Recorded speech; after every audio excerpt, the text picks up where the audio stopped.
Hello students, welcome to definite success Pathshala. आज की पाठशाला है क्लास 12th के लिए। मैं आपकी हिंदी एजुकेटर रूपाली वर्मा आज लेकर आई हूँ क्लास 12th हिंदी कोर। ध्यान रखिए, 2 सिलेबस हैं, कोर और इलेक्टिव।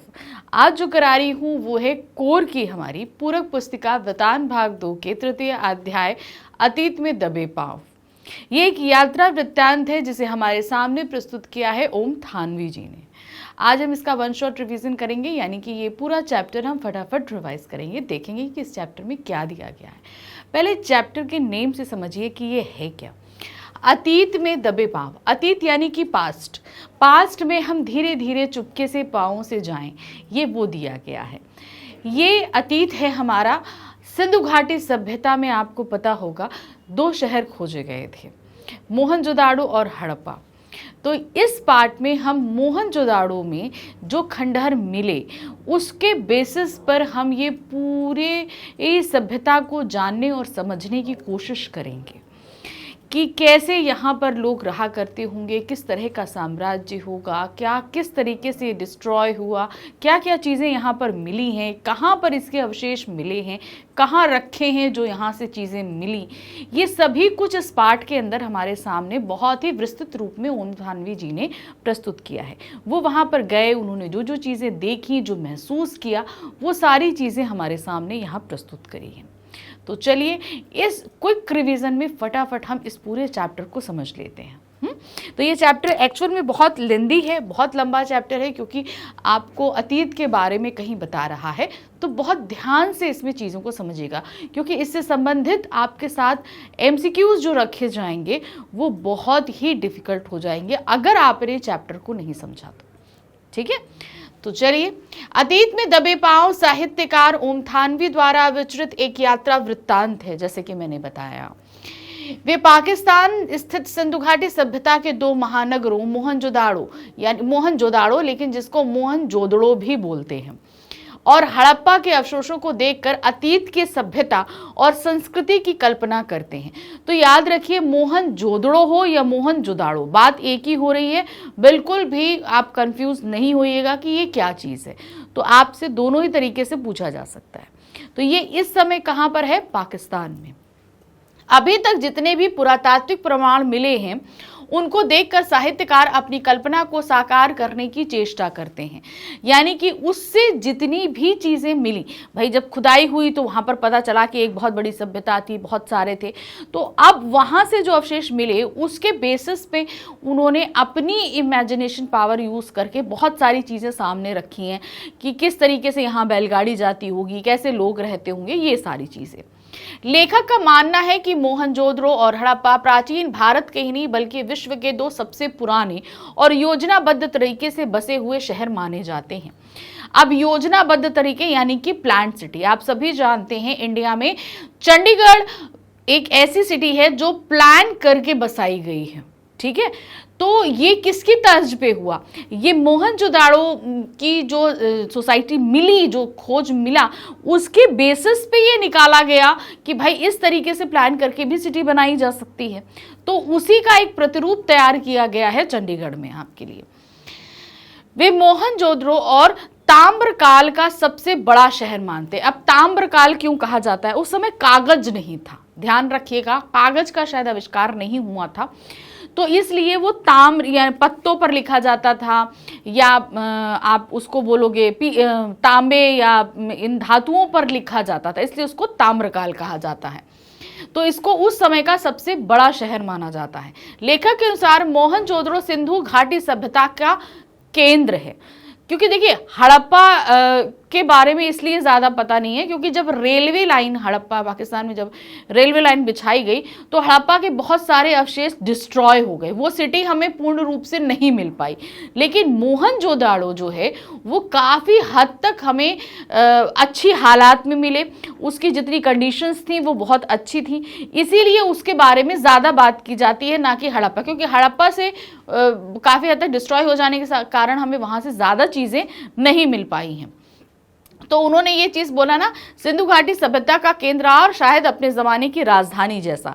यानी कि जैसे हमारे यहाँ दिल्ली जो है वो पूरे भारत का केंद्र है, है ना। उसी तरीके से मोहनजोदाड़ो जो है उस समय जितनी भी कल्चर्स रहे होंगे उन सभी में सबसे डेवलप्ड सोसाइटी रही होगी वो। आज भी इस आदिम शहर की सड़कों और गलियों में सैर की जा सकती है, यानी कि इतना बढ़िया उनको बनाया गया था कि इतने सालों तक नीचे दबे रहने के बावजूद भी आज जब उसे खोद के बाहर निकाला गया है तो आप उस पर सुचारू रूप से चल सकते हैं। यह शहर अब भी वही है जहां कभी था। आज भी वहां के टूटे घरों की रसोइयों में गंध महसूस की जा सकती।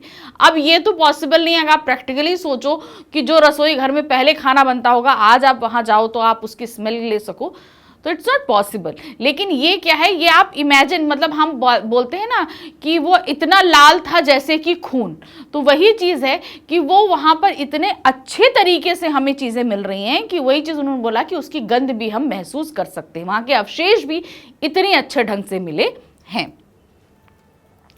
आज भी शहर के किसी सुनसान रास्ते पर खड़े होकर बैलगाड़ी की रुंझुन की आवाजें सुनी जा सकती हैं, यानी कि हम वहां पर रहकर ये सारी चीजें फील कर सकते हैं।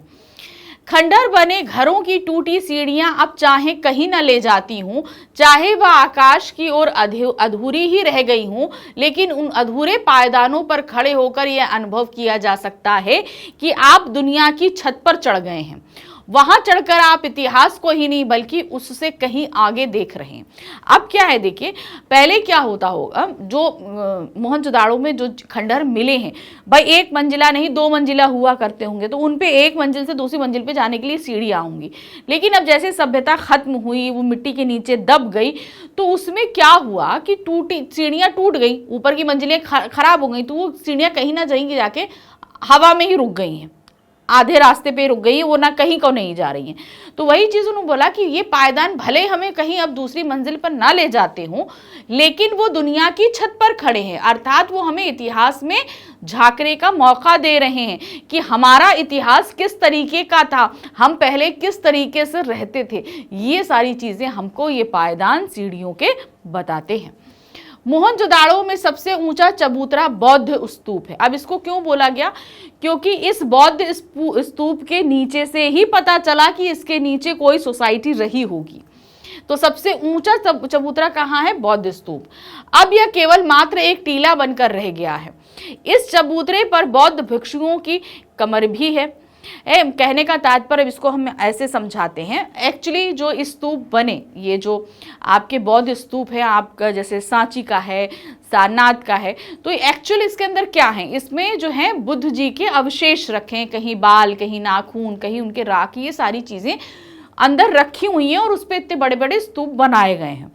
अब ये जहाँ मोहनजोदाड़ो था उसके ऊपर भी स्तूप बने। अब जैसे आप सांची का देखते हो एकदम पक्का स्तूप है, लेकिन जो मोहनजोदाड़ो में जो सबसे ऊंचे टीले पे जो स्तूप बना था वो सिर्फ मिट्टी का बना था, इसलिए वो धीरे धीरे डिस्ट्रॉय हो गया। ठीक है, अब सिर्फ वो मिट्टी का टीला मात्र रह गया है। इस लेखक इसे नागर सभ्यता का सबसे पुराना लैंडस्केप मानते हैं, यानी कि जो नगर बसाए जाते हैं, जो नगर सभ्यता आप देखते हो बहुत सारी सिटीज अभी हैं, तो सबसे पहले सिटी कैसे बसाई गई होगी इसका सबूत हमें मोहनजोदाड़ो को देखकर मिलता है। इसे देखकर रोमांचित होना स्वाभाविक है। हम ये अवशेष जब देखते हैं तो हम बहुत ज्यादा एक्साइटेड हो जाते हैं। यह स्तूप वाला चबूतरा शहर के एक खास हिस्से में स्थित है। इस हिस्से में पुरातत्व के विज्ञान गढ़ कहते हैं। तो जहां पर वो स्तूप है उसे क्या कहा जाता है, गढ़ कहते हैं। ये गढ़ कभी ना कभी राज सत्ता या धर्म सत्ता के केंद्र में रहे होंगे, ऐसा भी माना जाता है। कहते हैं ना, सिटी में कोई एक बहुत ही खास प्लेस भी होता है, तो मे भी माना जाता है कि ये जो स्तूप वाला एरिया जो टीला बनकर रह गया है ये सबसे ऊंचा रहा है, तो मे भी ये सबसे इंपॉर्टेंट प्लेस रहा होगा इस सिटी का। इस शहर में खुदाई से यह स्पष्ट होता है कि बाकी बड़ी इमारतें, सभा भवन, ज्ञानशाला सभी अतीत की चीजें कही जा सकती हैं, परंतु यह गढ़ उस द्वितीय वास्तु कला कौशल के बाकी बचे नमूने हैं। तो मतलब जो इमारतें यहाँ पर मिली हैं, जो कला कौशल है, ज्ञान भवन है, ये सभी चीज़ें अलग होंगी, लेकिन सबसे इम्पोर्टेंट जो है ये स्तूप का हिस्सा माना गया है। मोहनजोदाड़ो शहर की संरचना नगर नियोजन का अनूठा परिणाम है। नगर नियोजन क्या होता है, यानी कि आप ये चीज़ देखो कि भाई यहाँ पे घर होने चाहिए, यहाँ नाली होनी चाहिए, यहाँ बाजार होना चाहिए, नालियों पानी के निकासन की कितनी अच्छी प्रबंध होना चाहिए। तो उसको जो प्लानिंग की जाती है वो बहुत ही अच्छी तरीके से की गई है। उदाहरण है, यहाँ की सड़कें अधिकतर सीधी हैं या फिर आड़ी हैं। अब जैसे आप सड़कों को देखते हो, कोई ऐसा गया टेढ़ा हो गया, ऐसे करके ऐसे नहीं, वहां पर मिली सड़कें या तो सीधी हैं या आड़ी हैं। आपको कहीं कर्व या टिल्हाई घुड़ाई में कहीं पर भी आपको किसी तरह की सड़क नहीं मिलेगी। आज के वास्तुकार इसे ग्रिड प्लान कहते हैं, यानी किसी चीज को ग्रिड यानी कि स्टेप बाय स्टेप किसी चीज को बनाना। आज के नगरों के सेक्टर कुछ इसी नियोजन से मेल खाते हैं। आजकल के सेक्टर्स जो बनाए जा रहे हैं वो इसी तरीके से बनाए जा रहे हैं। आधुनिक परिवेश में इस सेक्टरवादी नागरिकों में रहन सहन को लेकर निरक्षता आ गई है। प्रत्येक व्यक्ति अपने आप में खोया हुआ है, दुनियादारी में के अपनत्व से उसे विश्वास नहीं रहा। तो आज के जो ये सेक्टर्स बने हैं, लोग अपने आप में ही हो गए, रिजर्व हो गए हैं। आपको मतलब होता है ना कि लोग सेल्फ सेंटर्ड हो गए हैं, हमारे आसपास क्या हो रहा है, ज़्यादा सोशल लाइफ वो नहीं जीते हैं। मोहनजोदाड़ो शहर में जो स्तूप मिला है उसके चबूतरे के गढ़ के पीछे उच्च वर्ग की बस्ती थी, यानी कि जो स्तूप मिला उसके पीछे की तरफ आएंगे तो जो संपन्न लोग उच्च वर्ग हैं उनकी बस्ती है। इस बस्ती के पीछे 5 किलोमीटर दूर सिंध नदी बहती है, यानी कि जो स्तूप है, स्तूप के पीछे उच्च लोग, उससे 5 किलोमीटर दूर कहीं जाकर सिंध नदी बह रही है। अगर इन उच्च वर्गीय बस्ती से दक्षिण की तरफ नजर दौड़ाएं तो दूर तक खंडहर, टूटे फूटे घर दिखाई पड़ते हैं। ये टूटे फूटे घर शायद कारीगरों के रहे होंगे, जो कर्मचारी वर्ग होता है उनके रहे होंगे। चूंकि निम्न वर्ग के घर इतनी मजबूत सामग्री के नहीं बने होंगे, शायद इसीलिए उनके अवशेष भी उनकी गवाही नहीं देते हैं। अर्थात इस पूरे शहर में गरीब बस्ती कहाँ है उसके अवशेष भी नहीं मिलते हैं। यानी कि जो भाई उच्च वर्ग के मिले, क्यों? क्योंकि वो अच्छे बनाए गए थे, मजबूत बनाए गए थे।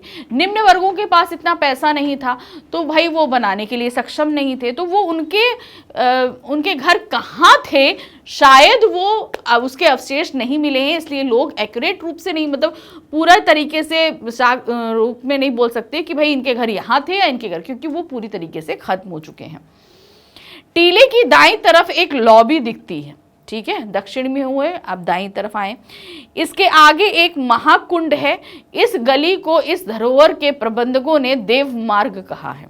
यानी कि अब लॉबी का मतलब क्या हुआ, गली हुई। गली के आगे क्या है, महाकुंड है। तो महाकुंड का तात्पर्य है कि ये जरूरी ना कोई किसी अच्छे आयोजन या पवित्र कार्य के लिए ये महाकुंड यूज किया जाता होगा। तो उस गली का नाम क्या दे दिया उन्होंने, देव मार्ग। ये महाकुंड 40 फुट लंबा है।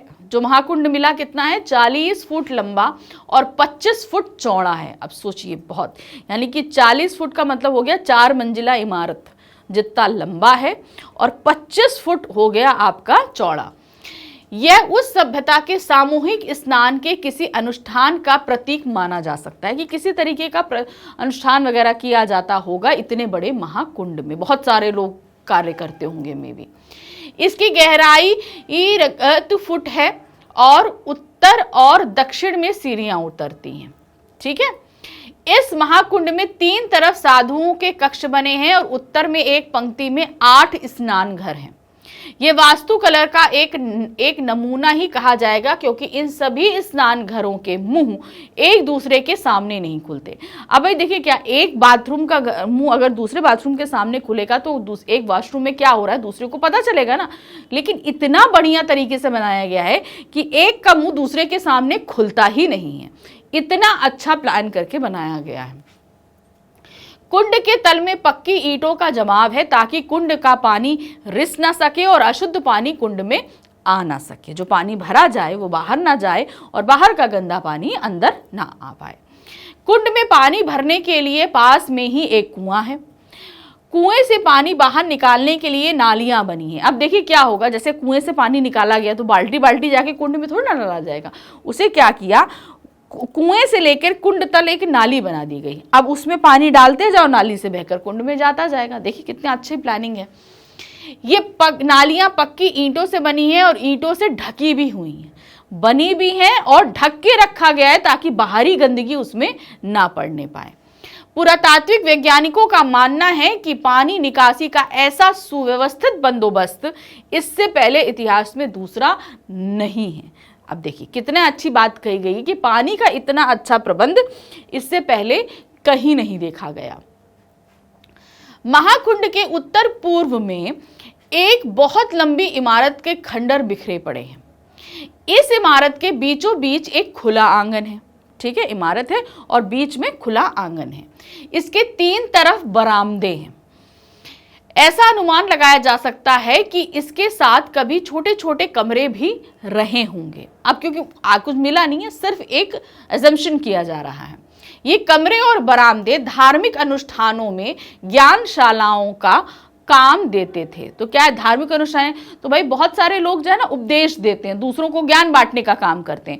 तो ये सब क्या हुआ गो, वो ज्ञानशालाओं, जैसे बहुत सारे पंडित बैठ गए या बहुत सारे मौलवी बैठ गए जो वहां पर बैठकर ज्ञान की बातें किया करते होंगे। इस दृष्टि से देखें तो इस इमारत को एक धार्मिक महाविद्यालय कहा जा सकता है। सॉरी। गढ़ से थोड़ा आगे कुछ छोटे टीलों पर बस्तियां हैं। इन बस्तियों को नीचा नगर कहकर पुकारा जाता है। अब भाई ये नाम तो जाहिर सी बात है, वहां जो पुरातात्विक वैज्ञानिक गए होंगे, जो अन्वेषण किया होगा, उसके हिसाब से उन्होंने ये नाम रखे हैं। पूर्व में बसी बस्ती अमीरों की बस्ती है। पूर्व में जो बस्ती हुई कौन सी है? अमीरों की है। आधुनिक युग में अमीरों की बस्ती पश्चिम में मानी जाती है, यानी कि बड़े बड़े घर, चौड़ी सड़कें, ज्यादा कुएं। मोहनजोदाड़ो में यह उल्टा था।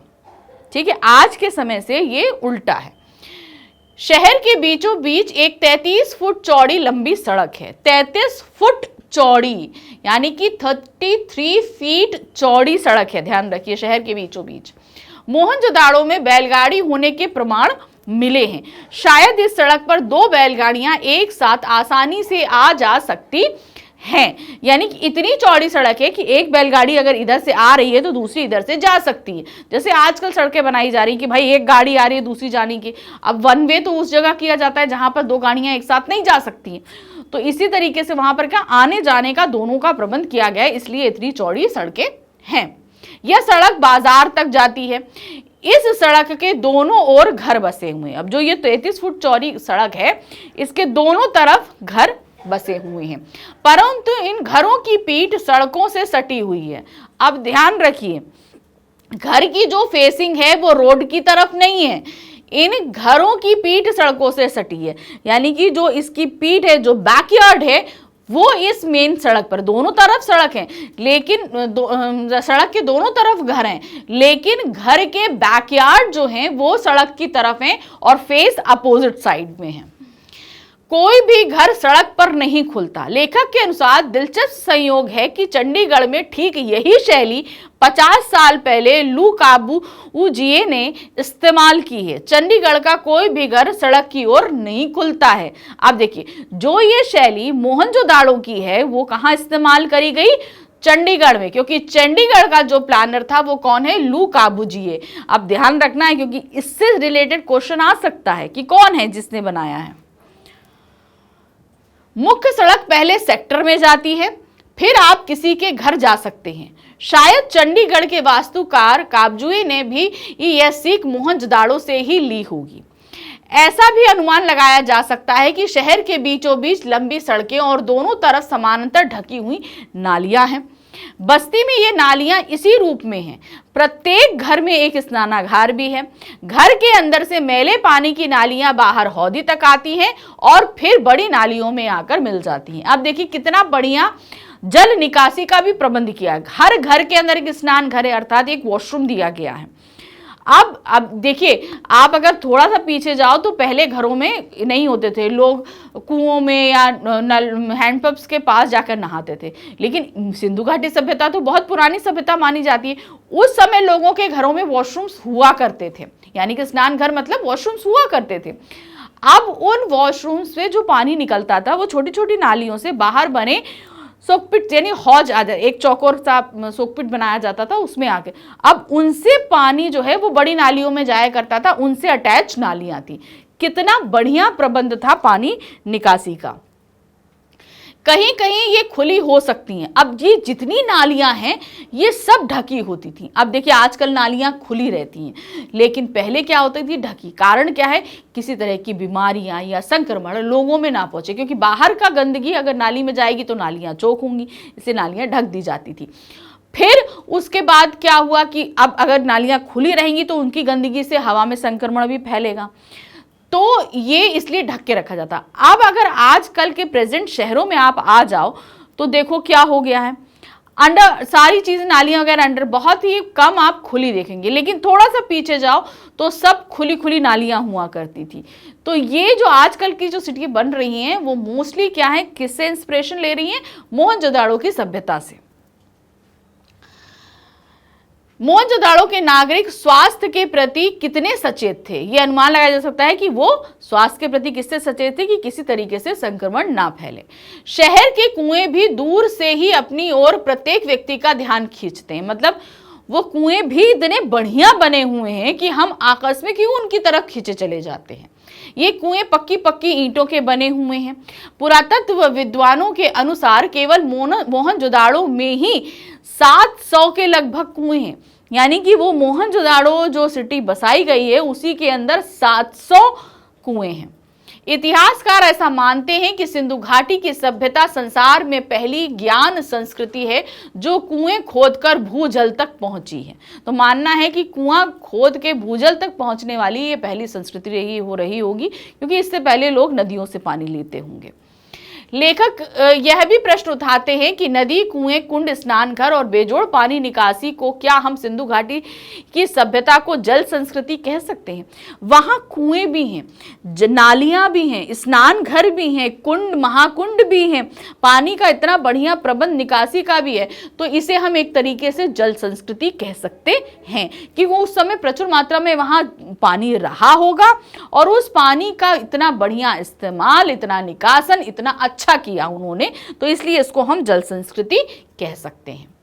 मोहनजोदाड़ो की बड़ी बस्ती में घरों की दीवारें ऊंची और मोटी हैं।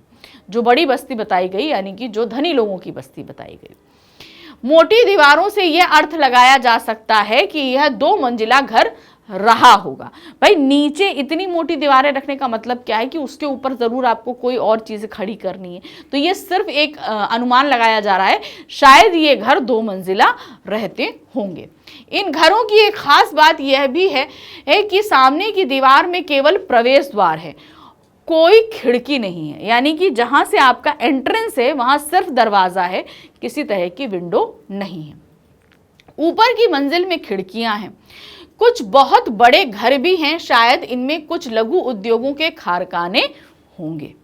ये सभी छोटे बड़े घर एक लाइन में हैं। अधिकतर घर लगभग 30 गुना 30 फुट के हैं। 30 गुना 30 यानी 30 बाय 30 फुट के हैं ये घर। सभी घरों की वास्तुकला लगभग एक जैसी है, यानी कि सभी एक साथ बनाए गए होंगे। ऐसा नहीं कि आपकी जमीन है आप बना लो, आपकी जमीन है आप बना लो, यानी कि ये सभी एक साथ एक तरीके से बनाए गए होंगे। एक बहुत बड़ा घर है जिसमें 2 आंगन हैं और 20 कमरे हैं। एक घर ऐसा मिला है। इस घर को मुखिया का घर कहा जा सकता है, मतलब मुखिया जैसे गांव में जो प्रमुख होता है वो है, हो सकता है उस शहर का प्रमुख रहा हो, उसका घर कहा जा सकता है। घर की खुदाई में एक दाढ़ी वाले याजक नरेश और एक प्रसिद्ध नर्तकी की मूर्तियां भी मिली हैं। जब यहाँ खुदाई की गई तो एक दाढ़ी वाले नरेश की मिली तो उसको याजक नरेश बोला गया, और एक नर्तकी की मूर्ति भी मिली है। नर्तकी की मूर्ति अब दिल्ली के राष्ट्रीय संग्रहालय में रखी गई है। यहीं पर एक बड़ा घर भी है जिसे उपासना केंद्र भी समझा जा सकता है, यानी कि आपका प्रेयर हाउस जिसे आप बोल सकते हो उपासना करने के लिए। इसमें आमने सामने की 2 चौड़ी सीढ़ियां ऊपर की मंजिल की ओर जाती हैं। ऊपर की मंजिल अब बिल्कुल ध्वस्त हो चुकी है, क्योंकि भाई देखिए इतने सालों तक नीचे दबे होने के कारण जाहिर सी बात है नीचे वाला बच गया, यही बहुत बड़ी बात है। ऊपर वाली मंजिल पूरी तरीके से खत्म हो गई है। ऊपर मंजिल अब बिल्कुल ध्वस्त हो चुकी है। नगर के पश्चिम में एक रंगरेज का कारखाना भी मिला है। रंगरेज यानी कि जहां पर कपड़ों को कलर करने का काम किया जाता है, जिसे अब सैलानी बड़े चाव से देखते हैं। अब कैसे पता चला रंगरेज का? क्योंकि जाहिर सी बात है वहां बहुत सारे कलर्स होंगे, में भी शायद चट्टानों पे या घरों की दीवारों पर, इसलिए उसे बोला गया रंगरेज का कारखाना। घरों के बाहर कुछ कुएं सामूहिक प्रयोग के लिए भी हैं। तो वहां पर मतलब एक कुएं ऐसे भी हैं जो लोग ग्रुप में आके उसे इस्तेमाल कर सकते हैं। शायद ये कुएं कर्मचारियों और कारीगरों के लिए घर रहे होंगे। इन कुएं कहाँ होंगे? कर्मचारियों के घरों के आसपास रहे होंगे। बड़े घरों में कुछ छोटे कमरे हैं। इससे अनुमान लगाया जा सकता है कि शहर की आबादी काफी रही होगी, क्योंकि जिस तरीके से ये शहर बसा है, जितनी बस्तियां हैं, तो ये अनुमान लगाया जा रहा है कि यहाँ की जनसंख्या भी काफी रही होगी। एक विचार यह भी हो सकता है कि ऊपर की मंजिल में मालिक और नीचे के घरों में नौकर चाकर रहते हों। तो ये भी एक अनुमान लगाया गया कि भाई मालिक ऊपर रह रहे हैं, नौकर नीचे रह रहे हैं, जो बड़ी बस्तियां हैं। कुछ घरों में सीढ़ियां नहीं हैं। शायद इन घरों में लकड़ी की सीढ़ियां रही होंगी जो बाद में नष्ट हो गईं। छोटे घरों की बस्ती में सकरी सीढ़ियां हैं। इन सीढ़ियों के पायदान भी ऊंचे हैं। पायदान यानी कि जो स्टेप्स होते हैं ना, जो स्टेप होते हैं वो भी काफी ऊंचे ऊंचे, यानी कि लोग काफी लंबे रहे होंगे, इसलिए इतने ऊंचे ऊंचे स्टेप्स बनाए गए हैं।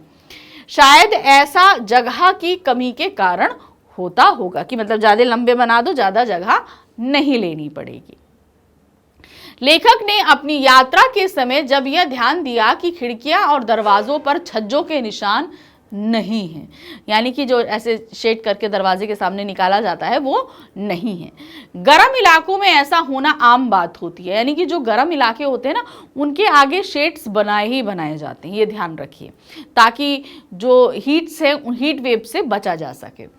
शायद उस समय इस इलाके में इतनी कड़ी धूप ना पड़ती हो, क्योंकि जब वो रेगिस्तानी इलाका है, जहाँ ये मिला है ना, वो रेगिस्तानी इलाका है। तो उस जो अभी प्रेजेंट समय में अगर हम देखें तो वहाँ बहुत गर्म पड़ती है। लेकिन जो छज्जे नहीं मिले हैं उससे ये अंदाज़ा लगाया जा रहा है कि जिस समय ये सभ्यता रही होगी उस समय इस इलाके में गर्मी नहीं पड़ती होगी।